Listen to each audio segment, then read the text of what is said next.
Donc, domaine Chaufflet-Valdener depuis 1710, domaine Chaufflet, qui est passé Valdener en 88 avec le gendre de Jean Chaufflet. Et aujourd'hui, je suis le deuxième gendre. Denis part à la retraite, moi je suis arrivé il y a quelques années. Et donc l'idée est de reprendre et de repartir sur le domaine Chaufflet.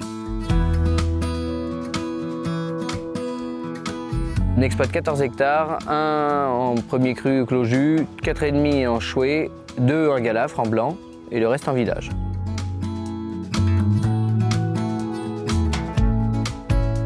Moi, mon rêve, c'était d'être paysan.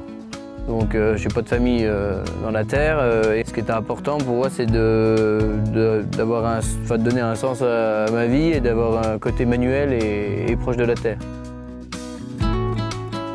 Donc, terroir, on a vu les galafres, premier cru blanc, exposé plein sud. Et puis, 100 mètres plus haut, il y a les chouets, où on se trouve actuellement. Une terre beaucoup plus argileuse, des argiles rouges assez lourdes. Un géologue est venu, il y a 5 millions d'années d'écart entre les deux, alors qu'il n'y a même pas 100 mètres. Voilà, c'est un peu la magie de la Bourgogne. La conduite de la vigne aujourd'hui, donc on taille une première fois à la main, et puis on repasse une deuxième fois pour ce que nous on appelle nettoyer les baguettes ou plumer. C'est ce qui se faisait avant partout, ça permet de débourrer un peu plus tard pour la vigne, et souvent ça peut nous faire gagner quelques jours et nous sauver du gel. Le fait de ne plus désherber aussi nous permet de passer relativement souvent dans les vignes et donc d'être, à mon sens, plus proche des vignes. Avant les vendanges, on pratique les vendanges en verre. On enlève tous les verjus pour éviter que ça tombe dans le bac.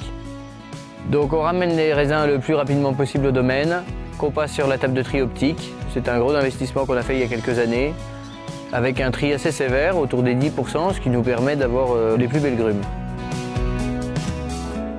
Pour ce qui est de la vinification, on vinifie en cuve béton. Le béton a une inertie qui permet d'avoir des variations de température assez faibles. On refroidit la vendange les premiers jours en pré-fermentaire, puis départ en fermentation.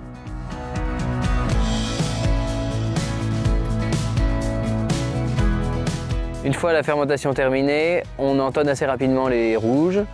On fait un élevage de 18 mois pour les premiers crus et entre 12 et 13 mois pour les villages.